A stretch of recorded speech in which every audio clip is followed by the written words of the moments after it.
नमस्कार दोस्तों, कैसे हैं आप सब। आशा करते हैं कि अच्छे होंगे। दोस्तों, उम्मीद करते हैं कि आप लोगों की पढ़ाई और तैयारी निरंतर चल रही होगी।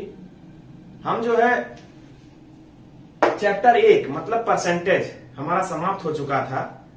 5 क्लास के माध्यम से हमने अपना जो पहला चैप्टर था परसेंटेज वो समाप्त किया।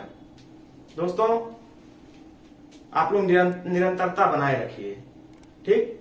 हम अपने YouTube चैनल के माध्यम से आप लोगों से निरंतर जुड़ने की कोशिश कर रहे हैं। तो चलिए ज्यादा देर ना लगाते हुए हम शुरू करते हैं। हमारा पहला चैप्टर था दोस्तों परसेंटेज, जो समाप्त हो चुका है। आप लोग अगर उसको ना देखे हो तो हमारे मैथ के प्लेलिस्ट में जा करके आप लोग परसेंटेज चैप्टर को अच्छे से समझ सकते हैं और तैयारी कर सकते हैं, ठीक है। तो आज हमारा दूसरा चैप्टर है अनुपात समानुपात। चलिए शुरू करते हैं। जैसे मान लीजिए अनुपात समानुपात का मतलब ये होता है कि जैसे हम किसी वस्तु को या किसी चीज को बंटवारा करते हैं, इसका मूलतः और एक ही पर्पज होता है इसका। जैसे अनुपात समानुपात हम किसे कह सकते हैं, अगर ये प्रश्न उठता है तो हम इसे बंटवारा, कोई वस्तु है, कोई चीज है, कोई संख्या है, उसे हम कितने लोगों में बंटवारा करते हैं। जैसे मान लीजिए कि 2 लोगों में बंटवारा करना हुआ तो एक अनुपात के माध्यम से हम बंटवारा करते हैं। 3 लोगों के बीच में बंटवारा होता है तो हम अनुपात के माध्यम से बंटवारा करते हैं। मेन इसका उद्देश्य है और मेन इसका मतलब यही है, बंटवारा। जैसे मान लीजिए कि कोई वस्तु है 100 आम, मान लीजिए 100 आम है, मान लीजिए 100 आम है, इसे हमको बांटना है तो हम ये कहेंगे कि इसे 2:3 के अनुपात में बांट दीजिए। तो कितना होगा, कितने कितने आम लोगों को मिलेंगे, ठीक है ना। ये कहने का मतलब होता है 3 को हम जो है अनुपात के रूप में किस तरीके से लिख सकते हैं। तो मान लीजिए कि अनुपात के ये हम 2:3 लिख सकते हैं। यही चीज से इसको 2/3 भी लिख सकते हैं और अनुपात के रूप में अगर लिखना रहे तो हम जो है 2:3 लिख सकते हैं। मेन मतलब इसका बंटवारे से है, ठीक है। तो हम चलिए ज्यादा देर ना लगाते हुए अपने चैप्टर को आगे बढ़ाते हैं। ये प्रश्न के माध्यम से, जैसे पहला प्रश्न ये है 2/5, 3/4 और 9/10 में सबसे बड़ा अनुपात कौन सा है। अब हम इसमें नहीं जान पाएंगे कि हम सबसे बड़ा अनुपात इसमें से कौन सा है, लेकिन इसे हल करते हैं। हल करने पर हमें पता चलेगा कि इसमें से ये बड़ा है कि ये बड़ा है कि ये बड़ा है। अभी नहीं पता चल पा रहा है ये, ठीक है। तो हम इसके हल करने का तरीका दोस्तों ये है कि हम अंश में जो है, अंश में 0 लगा दें, ठीक। 0 लगा करके हम हल करते हैं। तो ये हो गया 20, ये 20 हो गया, ये हो गया 30 और ये हो गया 90।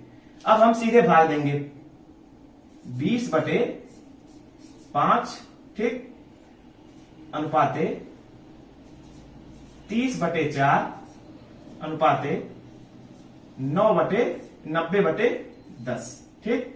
अब ये हो गया 5 चौके 20, 4 आ गया, ठीक। अब 4 से काट दीजिए, 4 सते 28, ठीक, और 4 5 20, 7 अनुपाते 7.5 आ गया, 10 9 90, ये सीधे 9 आ गया, ठीक। हो क्या गया 4:7.5 अनुपाते 9। ये अब आप लोग बताइए कि इसमें से बड़ा कौन सा है। ये बड़ा है, ये बड़ा है, ठीक। अब ये बड़ा है यानी कि हमारा ये किसका, ये जो है संख्या 9 संख्या जो कौन सा ये अनुपात था, ये 90/10 था, यानी कि 9/10, 9/10, यही हमारा आंसर हुआ। ये सबसे बड़ी संख्या है 9/10।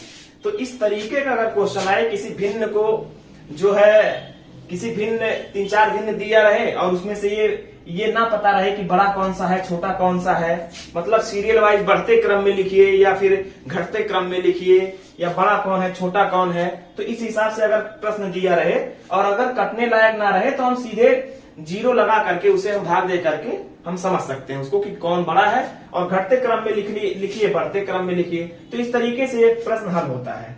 चलिए आगे एक प्रश्न के माध्यम से और समझते हैं। ये दोस्तों बहुत ही इंपॉर्टेंट प्रश्न है। ठीक, ये चाहे यूपी पुलिस हो, यूपीपी हो, लेखपाल हो, ये सारी यूपी SSSC से रिलेटेड जितनी भी परीक्षाएं होती हैं, ये प्रश्न अगर अनुपात समानुपात चैप्टर उसमें आता है सिलेबस में, तो ये प्रश्न जरूर उसमें होगा, क्योंकि इस लेवल की परीक्षाएं जो है ये इसी लेवल का प्रश्न है दोस्तों। ठीक, चलिए A/B बराबर 2/3 तथा B/C बराबर 4/5 हो तो A/B/C ज्ञात करना है। ठीक, अब हम लिख लेते हैं A, B और C। अब सीधे डायरेक्ट इसके नीचे लिख देंगे। A बराबर कितना हुआ 2, A के नीचे 2 लिख देते हैं। B बराबर कितना हुआ 3, B के नीचे 3 लिख देते हैं। ठीक, फिर B बराबर कितना हुआ 4, B के नीचे 4 लिख देते हैं। फिर C बराबर कितना हुआ 5, C के नीचे 5 लेकिन ध्यान देंगे कि इसके नीचे लिखेंगे, ना कि इसके नीचे लिखेंगे। मतलब इसके बराबर में नहीं लिखेंगे, सीधे इसके बराबर में लिखेंगे। अब इसे हल करने का तरीका ये होता है दोस्तों कि जैसे ये बीच में 4 है, इसके इस साइड में यही संख्या फिर हम लिख देते हैं। ये तरीका होता है। ठीक, ये संख्या लिख देते हैं। ये 3 है, ये खाली स्थान है। ठीक, ये जो है 3, यही संख्या सीधे हम लाके फिर 3 लिख देते हैं। बस, अब इसमें कुछ नहीं करना है। इसका और इसका गुणा करेंगे दोस्तों, 4 गुणे 2 कर देंगे। ठीक, 4 गुणे 2 कर देंगे। ठीक, और ये जो है अनुपात का निशान लगा देंगे और 3 गुणे 4 कर देंगे। 3 गुणे 4 कर देंगे, अनुपात का निशान लगा देंगे और 3 गुणे 5 कर देंगे। 3 गुणे 5 कर देंगे। अब इसका गुणा कर लेंगे। ठीक दोस्तों, उम्मीद करते हैं कि आप लोगों को समझ में आ रहा होगा और वीडियो के अंत तक जरूर आप लोग बने रहिए, ताकि आप लोग जब वीडियो के अंत तक बने रहेंगे तो ये चैप्टर और ये वीडियो आप लोग को अच्छे समझ में आएगा। क्योंकि मैथ भूलने वाला सब्जेक्ट होता है, बहुत जल्दी भूलता है। आप लोग रिवाइज करते रहिए, अपने रफ में एक एक स्टेप नोट करते रहिए, ताकि कभी भी अपना रफ खोलिए तो आप लोगों को एग्जैक्ट चीजें अच्छे से समझ में आ जाए। ठीक है, भूलेंगे नहीं आप लोग। तो अगर आप लोग इस चैनल को सब्सक्राइब नहीं किए हैं अब तक तो सब्सक्राइब करिए, वीडियो को लाइक करिए, शेयर करिए और कुछ सुझाव देना है या फिर कुछ समझ में नहीं आ रहा है तो कमेंट करना ना भूलें आप लोग। ठीक है, अब ये गुणा करते हैं। 4 2 8 हो गया, अनुपात 4 3 12 हो गया, अनुपात 5 3 15 हो गया। ठीक, 15 हो गया। अब ये दोस्तों इस अनुपात में ये हो गया,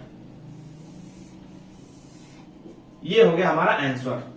ठीक है, ये 8:12:15 ये हमारा आंसर हो गया। ठीक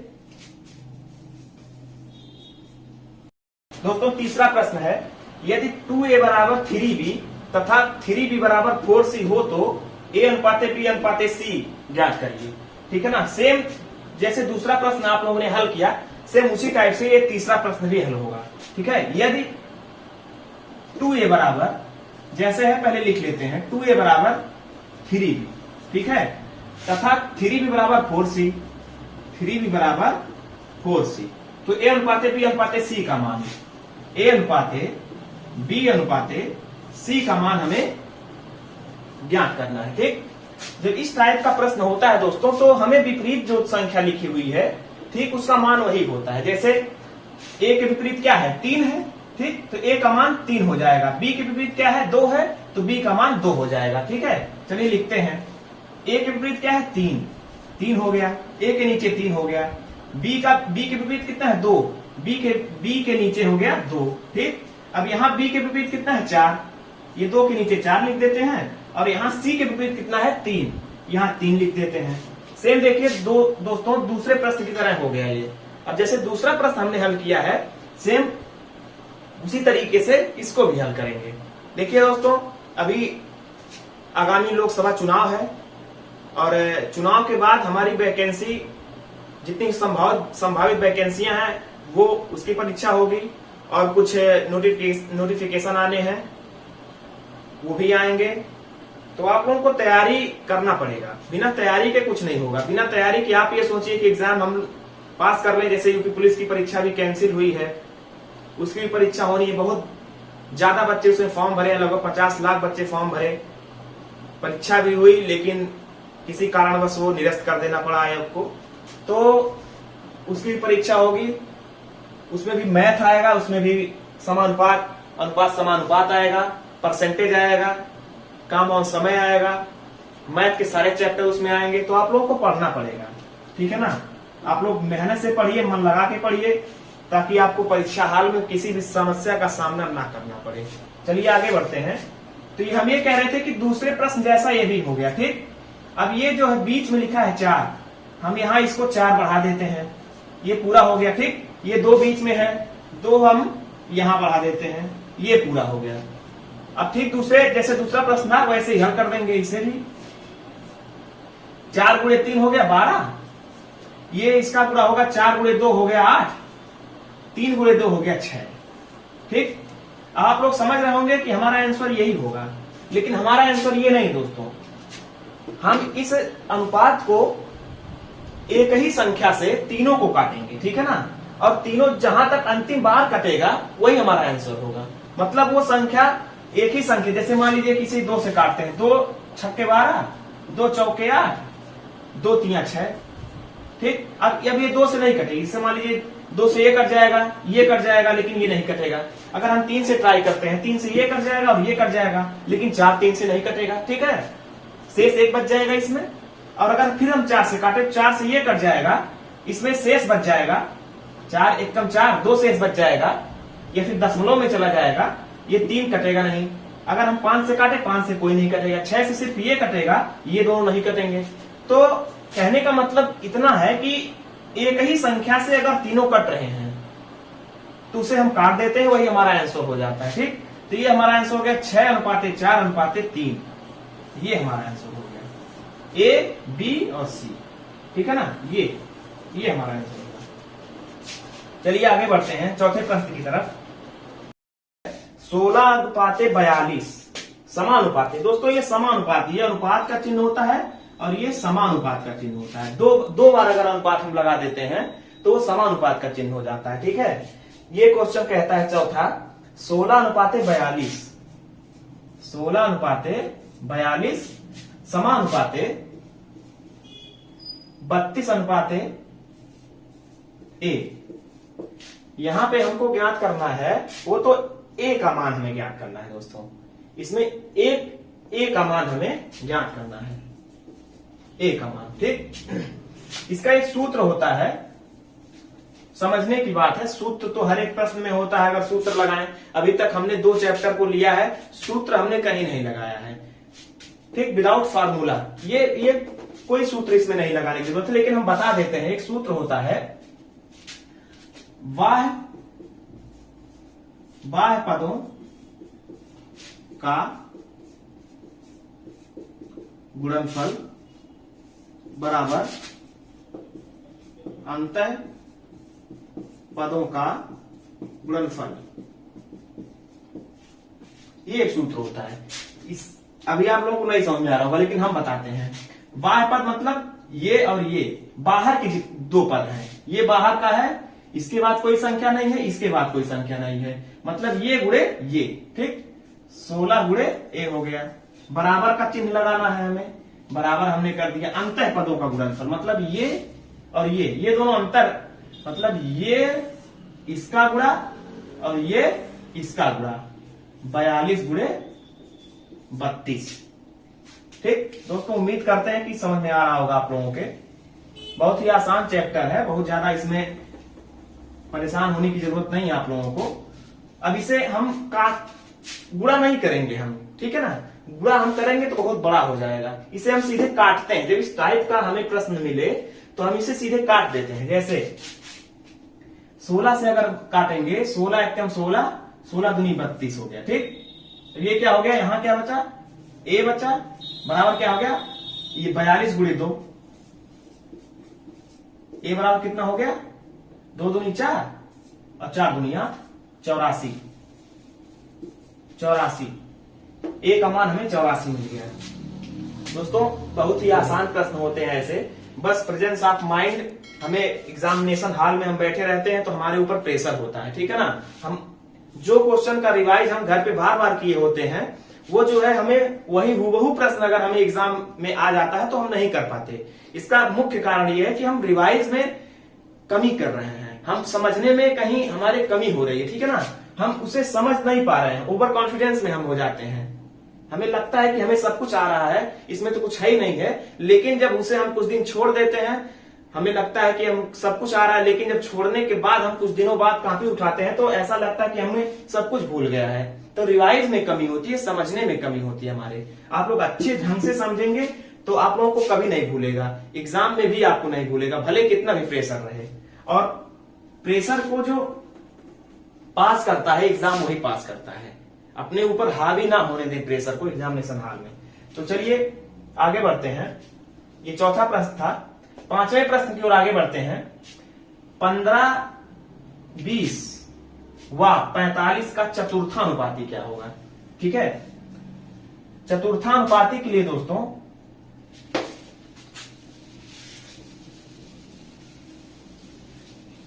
जैसे मान लीजिए 15, 20 व 45 चतुर्थानुपाती।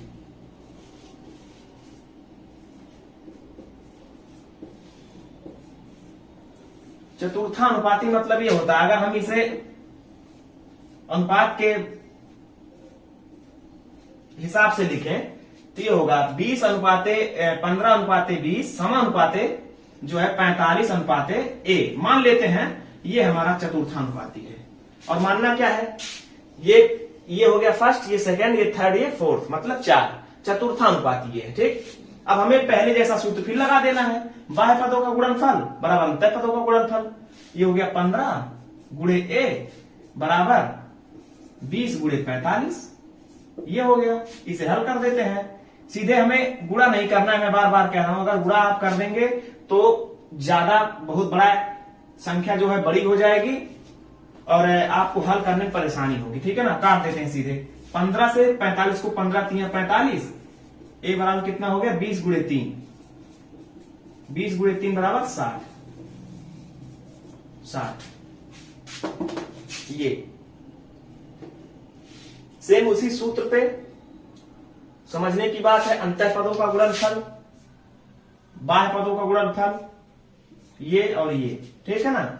ये अंतः पदों का गुणनफल हो गया, अंदर के पदों का गुणा, और ये बाह्य पदों का गुणनफल हो गया, बाहरी पदों का गुणा। ठीक है ना, बस यही है दोस्तों। यहां लग रहा है कि ज्यादा बड़ा प्रश्न हो जा रहा है, उत्तर उसका बड़ा हो जा रहा है, हल उसका बड़ा हो जा रहा है, लेकिन हमें जब अच्छे ढंग से समझ में आ जाता है प्रश्न तो हमें ऐसा लगता है कि हम जो है इतने बड़े में नहीं, हम सिर्फ 2-3 सेकंड में लगा सकते हैं, प्रश्न भी लिखने की जरूरत नहीं होगी हमें, मैं इसी में काट पीट करके अपना हल कर लूंगा। ठीक है ना, लेकिन उसके लिए आपको समझना पड़ेगा।